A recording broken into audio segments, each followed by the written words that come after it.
Hello दोस्तों, NMDC steel के बारे में बात करेंगे। लिस्टिंग हो चुकी है फरवरी 20 को और आप देख सकते हैं शेयर प्राइस 31.75 है एनएमडीसी स्टील का। दोस्तों तो यहां पर अगर आप देखेंगे ओवरऑल इन्वेस्टर्स का जो एक्सपीरियंस है वो अच्छा रहा है। ये क्या मैं बात कर रहा हूं, देखिए अक्टूबर 25 को एनएमडीसी जो ट्रेड कर रहा था वो एनएमडीसी और एनएमडीसी स्टील दोनों बिजनेस को लेकर वो ट्रेड कर रहा था। और उसके बाद अक्टूबर 27 से बीच में दिवाली की छुट्टियां थी, जो बिजनेस एक्चुअली में ट्रेड करना शुरू हुआ था वो सिर्फ एनएमडीसी जो आयरन ओर का जो कोर बिजनेस है उसके साथ वो ट्रेड कर रहा था। एनएमडीसी स्टील का जो बिजनेस था वो ट्रेड नहीं कर रहा था। इसलिए आपने देखा होगा उस समय में शेयर प्राइस अचानक से गिर गया था 130 के लेवल से 104 105 के लेवल पर वो गिर गया था। बहुत सारे इन्वेस्टर्स को पैनिक भी हो गया था कि क्या हुआ, अचानक से इस कंपनी में अचानक से इतना स्टॉक प्राइस गिर गया है। तो देखिए उस समय में 130 का प्राइस था और अभी फरवरी 20 की ही अगर हम बात करें तो एनएमडीसी जो कोर बिजनेस है उसका जो स्टॉक प्राइस है वो भी एक अच्छा खासा रिकवर किया है 119। इसका भी अगर आप प्राइस देखेंगे 31 रुपया से ऊपर है, तो 150 रुपया जो इन्वेस्टर्स हैं दोनों को अगर आप मिला देते हैं तो प्राइस मिल रहा है। तो 4 महीनों में एक अच्छा खासा यहां पर इन्वेस्टर्स एक्सपीरियंस हो रहा है। अब देखिए जैसी आपकी बाइंग प्राइस रहेगी उस हिसाब से एक्सपीरियंस रहेगा। अगर आपकी प्री बाइंग प्राइस अगर और भी कम हो तो और अच्छा एक्सपीरियंस हो सकता है, क्योंकि 31 रुपया 75 पैसे में यहां पर हमको क्लोजिंग प्राइस हमको 20 फरवरी को देखने को मिल रहा है। आगे की डिटेल्स में इंपॉर्टेंट चीज जो ध्यान में रखनी है कि एनएमडीसी स्टील जिसकी लिस्टिंग हुई है उसकी 17,000 करोड़ की बुक वैल्यू है और मार्केट ने उसको क्या वैल्यूएशन दिया है 0.54 का। मार्केट कैप 9,304 करोड़ का आप देख सकते हो, तो प्राइस टू बुक 0.54। और जनरली देखिए स्टील कंपनियों को अगर आप मार्केट कैप देखेंगे 0.51 इनफैक्ट 1.52 कभी भी हो जाता है तो हम ऐसा कहने लग जाते हैं कि थोड़ा सा महंगा हो गया है। तो एक डिसेंट सा वैल्यूएशन मिला है, जबकि हमको पता है कि जो उनका नगरनार का जो स्टील प्लांट है वो अभी तक कमीशन नहीं हुआ है। तो बिना कमीशनड प्लांट के लिए 3 मिलियन टन का ये प्लांट है जो अभी तक कमीशन नहीं हुआ है और उस पर भी मार्केट ने 0.54 का वैल्यूएशन दिया है। बाकी देखिए अभी तो लिस्टिंग हुई है, अगले कुछ दिनों में जो है कुछ फ्लक्चुएशंस तो होते ही रहेंगे, नई नई चीजें यहां पर आती रहेगी। बट एनएमडीसी स्टील प्लांट अभी कोई रेवेन्यू जनरेट नहीं कर रहा है। ये नगरनार करके जगह है छत्तीसगढ़ में, ये प्लांट रेडी हो गया है 3 मिलियन टन का और अगले कुछ दिनों में न्यूज चैनल्स को हमको देखना है, एनएमडीसी की तरफ से हमको ऑफिशियली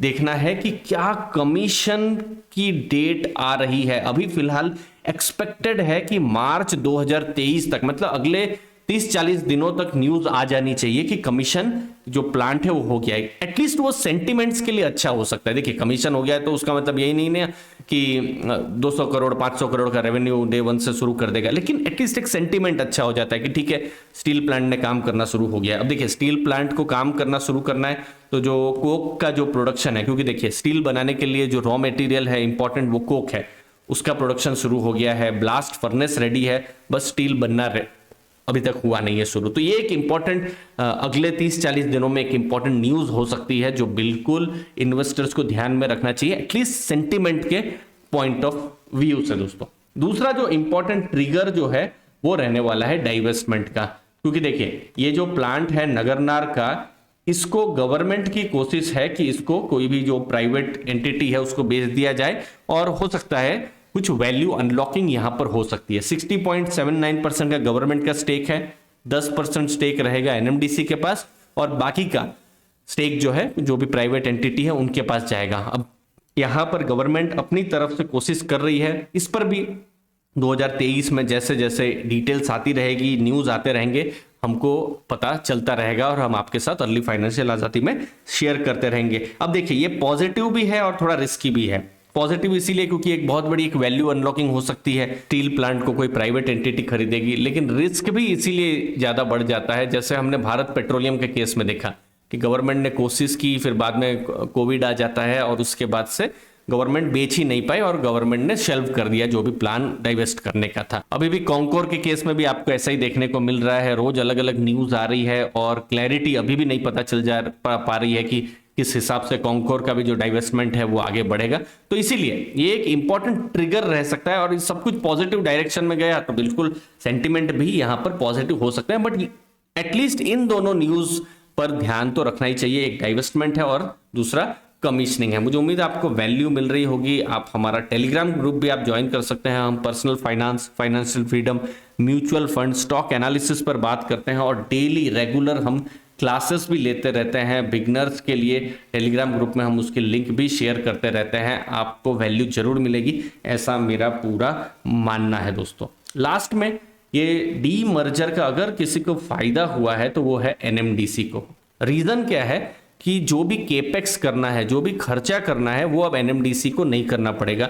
जो भी डेट है वो अब एनएमडीसी स्टील की बुक्स में जा चुकी है। तो एनएमडीसी के जो रिटर्न रेशियोज हैं वो बेहतर हो सकते हैं, और डिविडेंड का भी जो एक्सपेक्टेशन है वो ज़्यादा रह सकता है, क्योंकि जो उनका कोर बिजनेस है उसमें बहुत केपेक्स की जरूरत नहीं है। केपेक्स मतलब क्या कि बिजनेस बढ़ाने के लिए जो खर्चा करना पड़ता है वो अब ज़्यादा खर्चा करने की जरूरत नहीं है, तो डिविडेंड का एक्सपेक्टेशन ज़्यादा रह सकता है। पिछले फाइनेंशियल ईयर में कुछ 14 रुपीज़ के आसपास डिविडेंड दिया था। अभी का जो फाइनेंशियल ईयर है उसमें भी देखिए ना, बहुत अच्छा डिविडेंड नहीं है, कुछ 3 रुपया 75 पैसा का ही डिविडेंड है।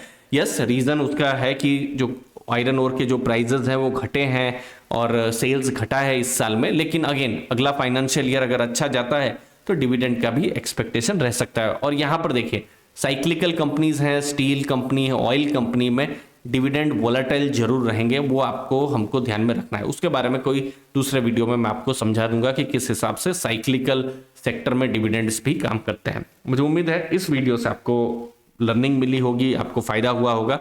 आपके समय के लिए बहुत बहुत धन्यवाद, और नई डिटेल्स आएंगी, टारगेट्स आएंगे, हम आपके साथ जरूर शेयर करेंगे। थैंक यू दोस्तों।